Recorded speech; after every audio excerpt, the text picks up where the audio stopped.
샬롬 류선생의 구속사 천국열차 유도순 목사님의 신구약 성경 파노라마를 낭독하는 시간입니다. 지금은 이사야 파노라마 63장입니다. 심판을 내다보며 탄원하는 기도. 요절은 10절. 그들이 반역하여 주의 성신을 근심케 하였으므로 그가 돌이켜 그들의 대적이 되사 친히 그들을 치셨더니. 63장의 중심점은 심판이 다가오고 있음을 내다보면서 선지자가 탄원하는 기도입니다. 이 점이 그들이 반역하여 주의 성신을 근심케 하였으므로 그가 돌이켜 그들의 대적이 되사 친히 그들을 치셨더니 10절에 나타납니다. 선지자는 먼저 내가 여호와께서 이스라엘 집에 베푸신 큰 은총을 말하리라 하고 7절에서 14절 이제까지 베풀어 주신 은총을 상기시킵니다. 그런 후에 63장 15절에서 64장까지는 반역자들에게 임할 심판을 내다보면서 탄원을 합니다. 이 맥락은 주님께서 심판당할 예루살렘을 향해서 예루살렘아 예루살렘아 선지자들을 죽이고 너에게 파송된 자들을 돌로 치는 자여 암탉이 그 새끼를 날개 아래 모음같이 내가 너의 자녀를 모으려 한 일이 몇 번이냐 그러나 너희가 원치 아니하였도다. 보라 너희 집이 황폐하여 버림바 되리라 하시는 마태복음 23장 37절 38절 그러한 탄식으로 이어집니다. 이를 문맥적으로 보면 이사야 선지자는 이제까지 크게 두 가지 주제를 증거했습니다. 첫째는 죄에 대한 심판 경고요. 둘째는 메시아 예언입니다.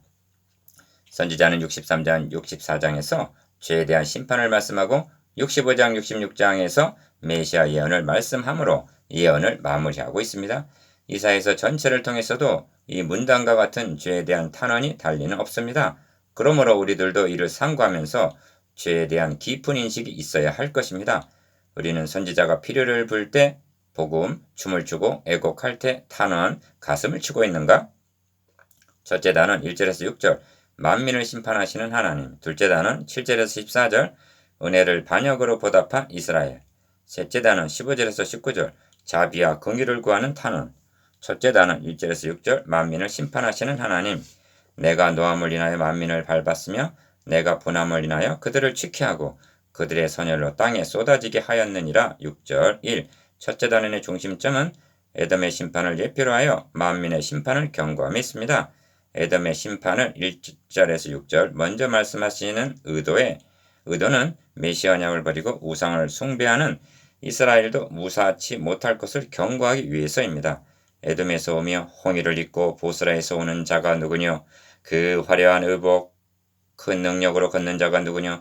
그는 내니 의를 말하는 자여 구원하기에 능한 자니라 하십니다. 1절 그가 누구뇨 하고 두 번 묻고 있는데 한 번은 심판주요 또 한 번은 구원하기에 능한 자이십니다. 1절 2 어찌하여 너의 의복이 붉으며 너의 옷이 포도즙 틀을 밟는 자 같으뇨 하고 묻습니다. 2절 답변하기를 내가 홀로 포도즙 틀을 밟았는데 내가 노함을 인하여 무리를 밟았고 분함을 인하여 집 밟았으므로 그들의 선열이 내 옷에 띄어 내 의복을 다 더럽혔음이니 합니다. 3절 이 말씀이 계시록에 이르러 천사가 낫을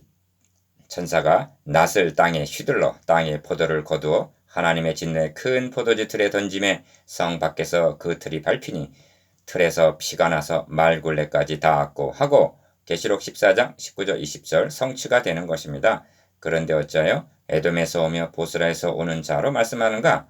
에돔은 에서의 별명이고 보스라는 에돔의 한 성읍인데 에서의 후예들은 창세기로부터 이제까지 여자의 후손을 대적한 상징성 때문입니다. 3. 그러므로 에돔은 예표일 뿐 6절에서는 내가 노함을 인하여 만민을 밟았으며 내가 분함을 인하여 그들을 취케하고 그들의 선열로 땅에 쏟아지게 하였느니라 하고 만민을 심판하실 것을 말씀합니다. 무지하다는 생각이 드십니까? 그래서 성경은 심판주의 모습만이 아니라 그는 내니 의를 말하는 자여 구원하기에 능한 자니라 1절 하반절 하고 구원자의 모습을 보여줍니다. 4.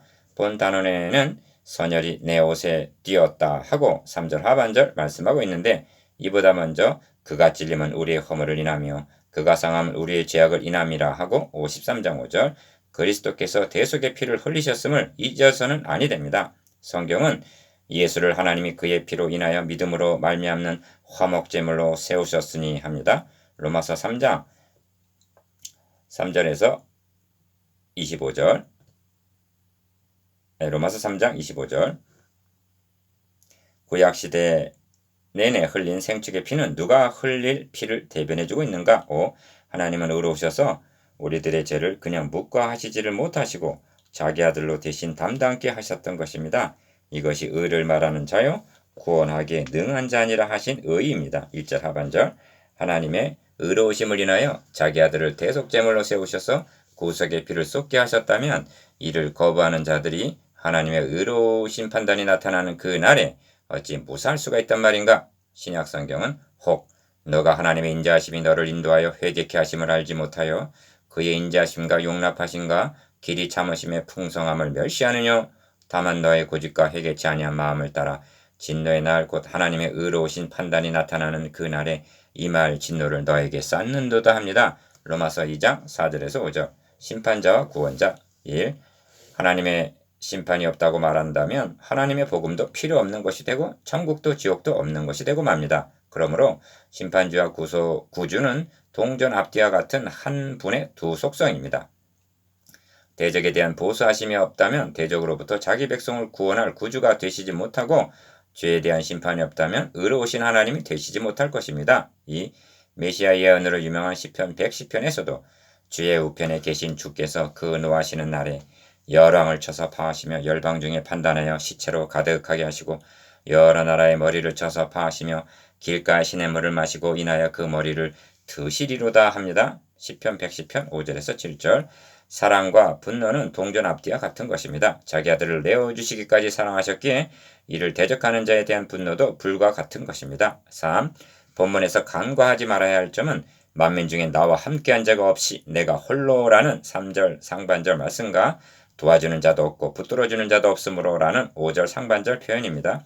이는 구원사역과 심판사역이 하나님의 주권적이고 단독적인 사역임을 나타냅니다. 59장 16절에서도 사람이 없음을 보시며 중재자 없음을 이상히 여기셨으므로 자기 발로 스스로 구원을 베푸시며 합니다. 사람 중에 심판사역을 도와드릴 자도 없거니와 자기 아들을 통해서 이루어 놓으신 구원사역에 인간이 보태야 할 것도 없음을 명심해야 합니다. 그분이 홍의를 입고 보수라에서 오실 날이 다가옵니다. 믿는 자들을 영접하러 오십니다. 요한복음 14장 3절 거역하는 자들을 심판하러 오십니다. 둘째 단원 7절에서 14절 은혜를 반역으로 보답한 이스라엘 그들이 반역하여 주의 성신을 근심케 하였으므로 그가 돌이켜 그들의 대적이 되사 친히 그들을 치셨더니 10절 1. 둘째 단원의 초점이 에돔과 만민에서 이스라엘로 옮겨집니다. 이렇게 하고 있는 것은 에돔의 심판을 통해서 하나님의 은혜의 반역으로 보답한 이스라엘의 심판을 경고하기 위해서입니다. 그들이 반역했다는 10절의 말이 하나님을 버렸다는 뜻도 되지만 그것은 교훈적인 접근이고 구속사의 맥락으로 보면 다른 구원자 우상을 쫓아간 즉 메시아 언약에 대한 반역입니다. 다시 강조합니다만 신구약을 막론하고 구원과 멸망의 갈림길은 그리스도를 믿느냐 여부에 달려있음을 잊지 마시기 바랍니다. 이런 반역은 전에도 있었고 이사야 선지자 당시도 있었으며 앞으로 더욱 악화되어 가다가 종래는 하나님이 그들의 대적이 되사 치시게 되는 것입니다. 10절 2. 선지자는 먼저 하나님께서 이같이 이스라엘에게 베풀어 주신 은총을 진술합니다. 내가 여호와께서 우리에게 베푸신 모든 자비와 그 찬송을 말하며 그 긍휼을 따라 그 많은 자비를 따라 이스라엘 집에 베푸신 큰 은총을 말하리라 합니다. 7절 7절 한 절 안에는 하나님의 모든 자비, 그 찬송, 그 긍휼, 그 많은 자비, 베푸신 큰 은총이 다 들어 있습니다.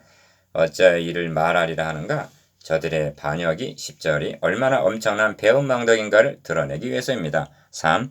여호와께서 말씀하시되 그들은 실로 나의 백성이여 거짓을 행치 아니하는 자녀라 하시고 합니다. 8절 상반절 기억 나의 백성 자녀로 삼아 주셨고 니은 거짓을 행치 아니하는 자녀라 하시고 합니다.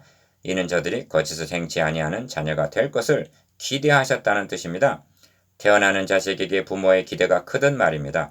그런데 바로의 노예였던 저들을 하나님의 백성과 자녀로 삼으심이 저절로 되는 것이 아니라 오직 구속으로 말미암아서만 가능해집니다. 그래서 디귿 그들의 구원자가 되사 하십니다. 8절 하반절 4.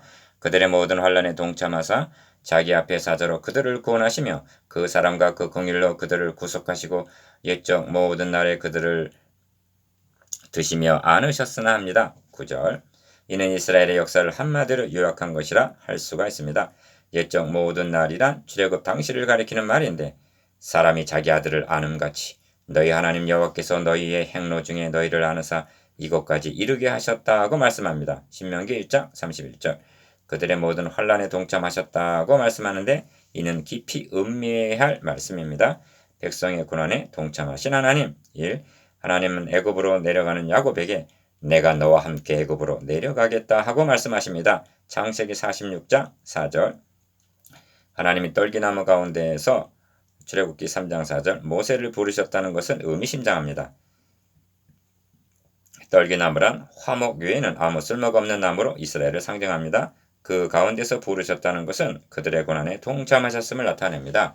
400년 동안 떨기나무 같은 저들이 불에 타서 없어지지 않고 학대를 받을수록 더욱 번식하고 창성할 수 있었던 것은 출애굽 1장 12절 하나님께서 그들의 고난에 동참하셨기 때문에 가능한 것이었습니다. 2. 백성들을 바벨론으로 추방하실 때에도 그들이 잃은 열방에서 내가 잠깐 그들에게 성소가 되리라 하십니다. 에스겔 11장 16절 그들과 함께 내려가셔서 고난에 동참하셨다가 데리고 올라오시겠다는 말씀입니다. 다니엘이 사자굴에서 새 증거가 불가마 속에서 모사할 수 있었던 것은 하나님이 그들과 함께 계셨기 때문입니다. 이것이 그들의 모든 환란에 동참하사의 뜻입니다. 하나님은 사자로 그들을 구원하시며 그 사랑과 그 긍휼로 그들을 구속하시고 그들을 드시며 안으셨다고 말씀합니다. 9절 이런 만극하신 하나님께 대하여 인간은 어떻게 보답했는가? 3. 그들이 반역하여 합니다. 10절 상반절 금송아지를 만들어 놓고 이는 너희를 애굽 땅에서 인도하여 낸 너희 신이로다 한 것이나 출애굽기 32장 4절 우리가 한 장관을 세우고 애굽으로 돌아가자 한 것은 민수기 14장 4절 윤리적인 죄가 아닙니다. 이는 명백한 반역입니다. 이제도 자기 우상을 만들고 그 앞에서 부복하여 경배하며 그것에게 기도하여 이르기를 너는 나의 신이니 나를 구원하라 하는 44장 17절이 반역이 아니고 무엇이란 말인가? 반역한 백성 1. 주의 성신을 근심케 하셨으므로 합니다. 10절 중반절 여기 성신이 등장하는데 구약시대에도 성령의 역사는 있었습니다.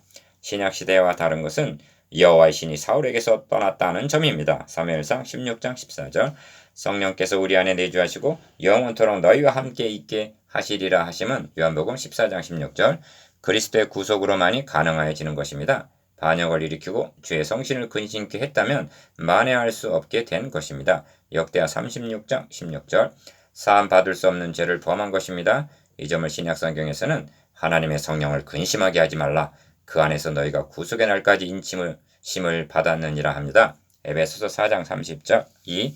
백성들이 옛적 모세의 날을 추억하여 가로되 백성과 양무리의 목자를 바다에서 올라오게 하신 홍해를 육지같이 건너게 하셔서 그렇게 하신 자가 이제 어디 계시뇨 하고 11절 말하리라는 것입니다. 본문에는 이제 어디 계시뇨 하고 의문을 제기한 말이 4번이나 나옵니다. 11절, 13절, 15절 그들 중에 성신을 두신 자가 이제 어디 계시뇨 11절 하반절 그들을 기쁨으로 인도하시되 말이 광야에 행함과 같이 넘어지지 않게 하신 자가 이제 어디 계시뇨 14절 하리라는 것입니다. 3. 이제 어디 계시뇨 하는 까닭은 전에 그렇게 해주신 하나님이 이젠 어찌하여 우리를 구원해 주시지 않느냐는 원망과 같은 것입니다. 자기 중심적이 되어버린 인간은 징계를 당하면 그 원인을 자기 안에서 찾으려 하지 않고 하나님을 원망하듯이 탄원하는 법입니다.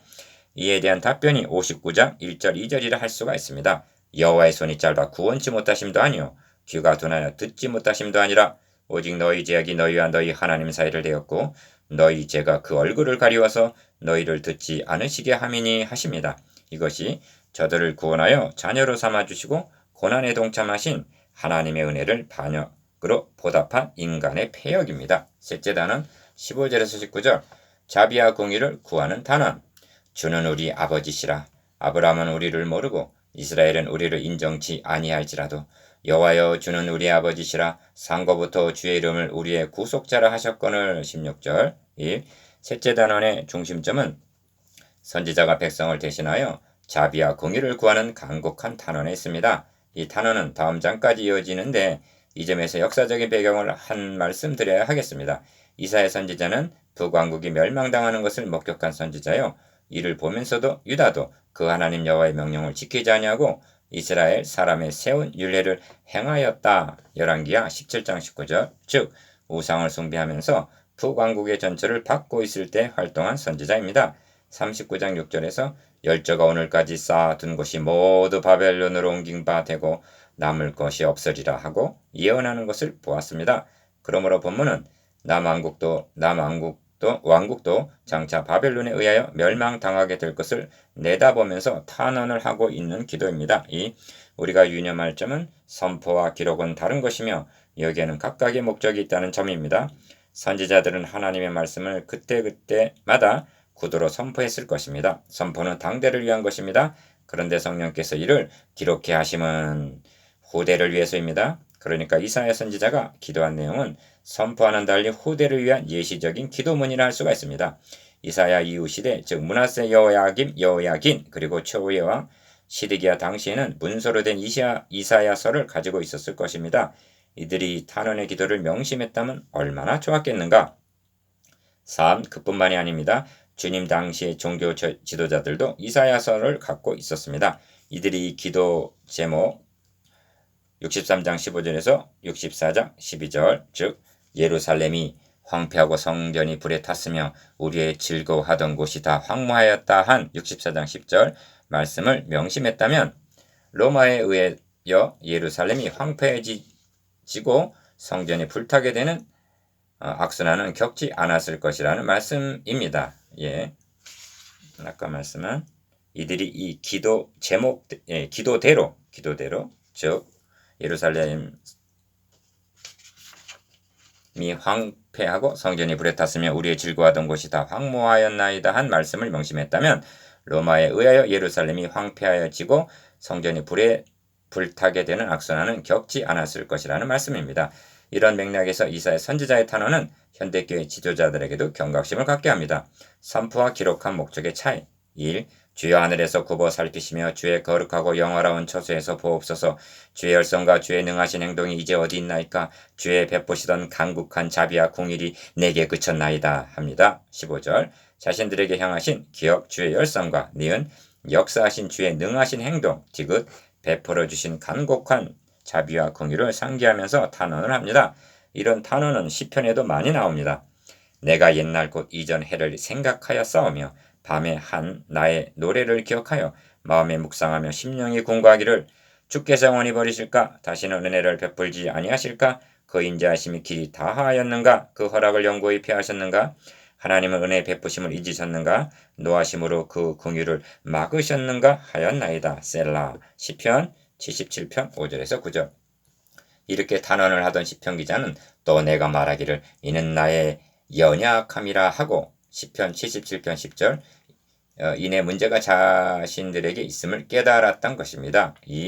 주는 우리 아버지시라 하나님은 아브라함은 우리를 모르고 이스라엘은 인정치 아니할지라도 합니다. 16절 상반절 여기서 아버지라는 말이 나오고 다음 장에서도 그러나 여호와여 주는 우리 아버지시니이다 합니다. 64장 8절 이는 탄원의 절정이라 할 것입니다. 어찌하여 아브라함과 야곱을 거론하면서 주는 우리 아버지시라 말하는가? 자신들의 타락한 모습을 보고 아브라함은 모른다 부인하고 야곱은 자신의 자손됨을 인정치 아니할지라도 주는 우리 아버지시라는 애끓는 고백인 것입니다. 3. 선지자의 끓는 탄원이 무엇과 결부되어 있는가를 보십시오. 우리의 대적이 주의 성소를 유린하여 싸우니 하고 18절 반역으로 말미암아 보물들만 바벨론으로 옮겨질 것이 아니라 성소가 불타게 될 것을 내다보면서 단장의 탄원을 하고 있는 것입니다. 장이 끊어지는 것 같은 탄원을 하고 있는 것입니다. 다음 장에서도 우리의 거룩하고 아름다운 전이 불에 탔으며 우리의 즐거워하던 곳이 다 황무하였나이다 하고 말합니다. 64장 11절 이런 기사 때문에 이 부분을 40장에서 66장 제2 이사야가 예루살렘이 멸망당한 이후에 기록한 것이라 주장하는데 예루살렘이 심판당할 것은 모세도 예언한 바입니다. 그가 죽기 전에 행한 설교에서 이스라엘의 타락으로 말미암아 너가 대적에게 에워싸이고 맹렬히 쳐서 곤란케 함을 당하므로 너의 몸에 소생의 고기를 먹게 되리라는 것과 만민 중에 흩으실 것 등을 신명기 28장 53절 64절 내다보면서 경고하고 있습니다. 4. 17절에서 19절까지의 내용을 표면만을 보게 되면 어찌하여 우리로 주의 길에서 떠나게 하시며 하고 17절 상반절 선지자가 책임을 하나님께 돌리는 것처럼 보일 수도 있습니다. 그러나 하나님을 우리 아버지, 우리 구속자로 고백하고 있는 앞의 절과 16절 이 현상이 이미 오래 쌓오니 우리가 어찌 구원을 얻을 수 있으리까 하는 64장 5절 하반절 과 이어지는 문맥으로 본다면 이는 스스로는 해결할 수 없고 하나님만이 구원해 줄 수 있음을 인정하는 단언인 것입니다. 우리 마음을 강팍케 하여 주사 주를 경외하지 않게 하시나이까 17절 상반절의 호소는 하나님이 저들을 강권적으로 돌이킬 수도 있음을 인정하면서 그러나 강팍한 대로 내어버려 두셨다는 뜻입니다. 강팍한 대로 내어버려 두심. 1. 출애굽 당시에도 바로의 마음을 강팍하게 하셨다는 출애굽기 10장 1절의 말씀이 있는데 이는 하나님께서 보여주시려는 한 가지 표징을 위해서 강팍한 대로 내어버려 두셨다는 뜻입니다. 바로를 굴복시키기 위해서 10가지 재앙이 필요했던 것은 아닙니다. 그런데 하나님은 바로의 강팍을 선용하셔서 유월절 어린 양의 피, 즉 복음을 계시하셨던 것입니다. 로마서 9장 17절 그렇습니다. 여호와의 사자가 나가서 아수르 진중에서 18만 5천인을 쳤으므로 아침에 일어나 본즉 시체뿐이라 한 37장 36절 주의 능하신 행동이 15절 힘이 모자라서 성전이 불에 타게 되는 것이 아닙니다. 그리스도께서 십자가에 달리신 것이 힘이 모자라서 그러한 것이 아니듯이 말입니다. 그러면 예루살렘의 멸망을 통해서 보여주시려는 표정이 무엇인가? 그것은 심판입니다. 멸망입니다. 율법하에 있던 구약의 역사는 멸망으로 끝나고 있습니다. 만일 예루살렘이 멸망하지 않았다면 어떻게 되는가? 이 질문은 만일 그리스도를 십자가의 못을 박지 않았다면 어떻게 되는가 같은 뜻입니다. 인간의 행위로는 하나님 앞에 의롭다함을 얻을 수 없다는 자력권의 불가능성 이 한 가지를 깨닫게 하기 위해서 성전이 불이 타는 것도 그리고 이 자력권의 불가능성 때문에 성전 되시는 그리스도께서 십자가에 달리시게 하셨던 것입니다. 왜냐하면 자아가 깨어지고 부서지는 이 절망의 지점이 인간이 구원을 갈구하게 되는 유일한 출발점이기 때문입니다. 3. 성경은 율법으로는 죄를 깨달음이니라 합니다. 로마서 3장 20절 율법이란 넓은 의미에서 구약 성경을 가리킵니다. 하나님은 죄를 깨닫고 메시아를 찾게 하기 위해서 구약 성경이라는 많은 분량을 할애해 주셨건만 그럼에도 불구하고 자신이 그리스도의 대속을 의지할 것밖에는 달리는 소망이 없음을 깨닫지 못하고 있다니 구약 성경의 분량이 부족하기 때문이란 말인가? 다시 강조합니다. 예루살렘이 그리고 어떤 자가 멸망하는 것은 윤리적인 죄 때문이 아닙니다. 메시아 언약을 반역한 죄 때문입니다. 왕으로부터 백성에 이르기까지 본문에 나오는 탄원을 했다면 니느웨를 통해서 보여주신 대로 멸망하지 않았을 것입니다. 그러나 다가오는 심판을 내다보며 탄원하는 자는 소수의 남은 자뿐입니다. 4. 이제 묵상해 보시겠습니다. 기어 포도주 틀을 밟는 심판의 정당성에 대해서 니은 반역과 성신을 근심케 하는 일에 대해서 디귿 주는 우리 아버지시라는 고백에 대해서 니을 우리 마음을 강팍케 하사에 대해서 17절